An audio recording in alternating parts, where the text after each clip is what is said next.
Hello everyone, this is Nur Ahmed here once again. So আজকে যে বিষয় নিয়ে আলাপ করতাম চাই, বাংলাদেশের একটা বৃহত্তর রাজনৈতিক দল বিএনপি। সো বিএনপি কিন্তু আমরার আগামী বাংলাদেশের স্বপ্নের রাজপুত্র হইতে যার, নাকি বিএনপি আগামীতে আর একটা ফেইলারের এই হিস্টোরি হইয়া বাংলাদেশের ইতিহাসে থাকবো, এটা সময় হইয়া দেব। সো এ বিষয়ে যেটা আমরা অতীতে দেখতে পারি, বিএনপি এর আগেও দুইবার ক্ষমতাতে আইছে, 1991 এবং 2021 সাল, 2001 সাল। সো আর at last this year 2026। So এখন পর্যন্ত বিএনপি 1 মাস অতিবাহিত হওয়ার পথে। এই সো আমরা আশা করব বিএনপি সাকসেস হোক, কিন্তু পারিপার্শ্বিক যে জিনিসগুলা কনসার্নের বিষয়, বিএনপি কতটুকু সাকসেস হইব এটা আসলে নির্ভর করে বিএনপির উপরে। সো আমরা বাংলাদেশের 18 কোটি জনগণ, আমরা চাই বাংলাদেশও একটা এই স্বাবলম্বী দেশ এবং একটা আধিপত্যবাদ মুক্ত এবং একটা এমন একটা দেশ, যে দেশ আমরা 54 বছর থাকি স্বপ্ন দেখি, আর যে স্বপ্ন আমরা অবশ্যই পূরণ হইতো, এটা আমরা আশা রাখি।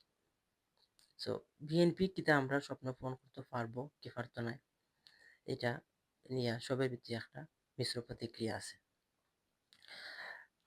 কারণ যে পরাজিত শক্তি 2024 সাল বর্ষা বিপ্লবের মাধ্যমে ক্ষমতা থেকে জেলা দিতে বাধ্য হয়েছিল, তারা বিএনপির অনেক লাগান ডিস্ট্রাকশন করার চেষ্টা করব, এটা অবশ্যই হওয়া যায়। কারণ তারা লগে আছে বৃহত্তর একটা আধিপত্যবাদী শক্তি, ইন্ডিয়া, আমরা পাশের দেশ। এটা মানে হইতে তো আর কোনো বাধা নাই, এটা হচ্ছে বাস্তবতা। যেহেতু তারা, আমরা দেখছি যে এই যে সময় তারা পতন হয়েছে, তখন তার আগে ইন্ডিয়াতে আশ্রয় দিয়েছে। আমরা জন্মের পর থেকে শুনছি যে বাংলাদেশও মানুষ, এই যে যারা স্বাধীনতা, যে স্বাধীনতার পক্ষের শক্তি আর স্বাধীনতার বিপক্ষের শক্তি, যারা স্বাধীনতার বিপক্ষের শক্তি, তোমরা পাকিস্তান যাও, বাংলাদেশে থাকতে এখানে, এটা সেটা। সো সেও কিন্তু এখন পর্যন্ত বাংলাদেশ থেকে পাকিস্তান গেছে না, কিন্তু আমরা 2024 সালে দেখছি কিছু মানুষ ইন্ডিয়াত গেছে। সো এনে আউট অফ কনটেক্সট, এটা আমার মাথার বিষয় নয় আজকে, অন্য সময় হয়তো মাথা দিতে পারে। সো আজকে যে বিষয়, যেটা হলো বিএনপি। সো বিএনপি তার অনেক ভালো ইতিহাস আছে, অনেক খারাপ ইতিহাস আছে।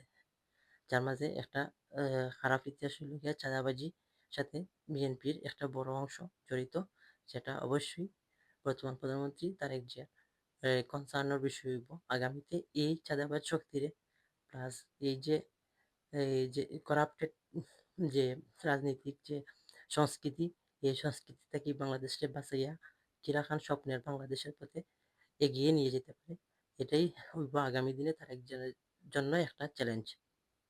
যদিও তারেক জিয়া এমন একটা ফ্যামিলি থেকে বিলং করে, যে শহীদ জিয়াউর রহমানের মাধ্যমে বাংলাদেশ যে যখন 1981 সালে তার শাহাদত হওয়ার আগে এমন একটা বাংলাদেশের স্বপ্ন দেখাইছিল উনি আমাদেরকে, যে বাংলাদেশ পরবর্তীতে আমরা কোনো সময়ই রাইট ট্র্যাকে যাইতে পারছি না, তুরা গেলেও পরবর্তীতে আবার হোঁচট খাইয়া আবার আমরা পিছিয়ে গেছি। 1991 সালে ম্যাডাম খালেদা জিয়ার নেতৃত্বে বিএনপি প্রথমবার ক্ষমতা দেওয়ার পরে তারা মানে আমরা যতটা শুনি যে বা ইতিহাস থেকে যতক্ষণ জানা যায়, যে যদি আমরা এই সময় মানে এই আমরা জানতাম না কিরকম হয়েছে, বা আমরা যতটা শুনছি, তো বিএনপি ভালোই চালাইছিল দেশ। বাট প্লাস আমরা যারা মুরব্বী সকল আছেন বা ধরি লওক পুরানা মানুষ আছেন, তারা কইছেন যে বিএনপি প্রতিবারই দেশ ভালো চালাইছে। তো আশা করি আগামীতেও বিএনপি অবশ্যই ভালো চালাইব, কিন্তু বিএনপির যে চ্যালেঞ্জগুলো আছে, এই চ্যালেঞ্জগুলো বিএনপি অবশ্যই মোকাবেলা করতে হইব শক্ত হাতে, যাতে তারা আগামীতে আর কোনো ফ্যাসিস্ট শক্তিরে বাংলাদেশও বিএনপির মাধ্যমে তারা প্রতিষ্ঠিত না পাইতে পারে। এদিক দিয়ে বিএনপি অবশ্যই কনসার্ন থাকতে হইব। আর যে ধরনের বিতর্ক আছে বর্তমানে চলে, এগুলোর প্রতি বিএনপি অবশ্যই তারা মনোযোগ সহকারে এবং সঠিক সিদ্ধান্ত যদি না নিতে পারে, তা আগামীতে বিএনপির জন্য কঠিন দিন যে অপেক্ষা করে এটা বলার অপেক্ষা রাখে না। কারণ জুলাই যে একটা 24 সালে যে সংঘটিত হয়েছিল, এটা কিন্তু শুধু একটা বিপ্লব না, শুধু একটা গণ অভ্যুত্থান নয়। এটা ছিল 18 কোটি মানুষের জনরায়, যেটা বাংলাদেশের 54 বছরের মানুষের স্বপ্নের বাংলাদেশ গড়ার প্রতি, বাংলাদেশের এই মানুষের এই রক্ত দিয়া বাংলাদেশের মানুষ আবারও চাইছে যে আমরা এই পুরানা সিস্টেম থেকে বাড়িয়ে নতুনভাবে বাংলাদেশ গড়ার মাধ্যমে আমরা এগিয়ে যেতে পারি। সো এই যে 24-এর যে কোনো চেতনা আমি কইতাম না, 24-এর পরের যে রাজনীতির মাঝে যে একটা পরিবর্তনের আকাঙ্ক্ষা মানুষের মধ্যে তৈরি হয়েছে, এই আকাঙ্ক্ষা অবশ্যই বিএনপি লালন করতে হইব। এবং নতুন যত নেতৃত্ব আইছে তারারে সাথে নিয়ে অবশ্যই বিবাদের রাজনীতি তারা বিএনপি আর যাইতে পারতো না।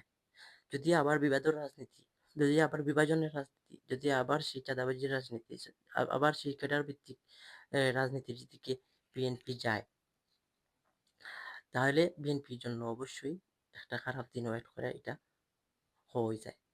সো আমরা অবশ্যই বিএনপির লাগি শুভকামনা থাকবো।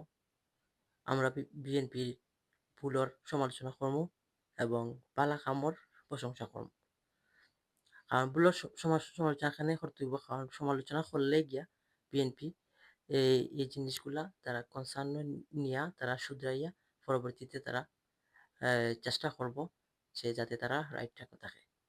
তো সমালোচনা অবশ্যই খারাপ জিনিস নয়, সমালোচনা অবশ্যই ভালো জিনিস। সমালোচনার মাধ্যমে মানুষ শুধরায় এবং বিএনপিও এটা পজিটিভভাবে নিতে হইব। সো আশা করি বিএনপি সফল হোক তারা। আমরা অবশ্যই বিএনপির সাথে কন্ডিশনালি আমরা থাকবো, কন্ডিশনাল সাপোর্ট দিতে থাকবো অত সময় পর্যন্ত তারা আমরা স্বপ্নের পথে এগিয়ে যাব। যদি তারা আমরা স্বপ্নের ট্রাক থেকে সরে যায়, হইয়া অন্য কোনো পথে যায় গিয়ে, অবশ্যই আমরা এই কন্ডিশনাল সাপোর্ট বিএনপির পক্ষে থাকতো না। এটা আমার কথা নয়, এটা বাংলাদেশের 18 কোটি মানুষই এরকম চিন্তা ভাবনা লালন করে। বিএনপি এই মানুষের যে পালস আছে, মানুষের যে আকাঙ্ক্ষার যে স্বপ্নগুলা আছে, এইগুলার প্রতি অবশ্যই রেসপেক্ট থাকতে হইব। এইগুলা মানুষের পালসগুলা তারা বুঝার চেষ্টা করতে হইব। তারা যদি বুঝার চেষ্টা করতে না পারে, তাইলে তারা অবশ্যই আগামীতে সফল হইতে পারতো না। সো বিএনপির প্রতি আগামী 5 বছর যাতে সুন্দর মতো তারা দেশ চালাইতে পারে, এই জন্য অবশ্যই শুভকামনা থাকলো। আর এই আগামী দিনে বাংলাদেশের উত্তরোত্তর সফল কামনা আমরা সবাই করি। সো আজকে এ পর্যন্তই। সবাইকে ধন্যবাদ। ভালো থাকবেন। আসসালামু আলাইকুম।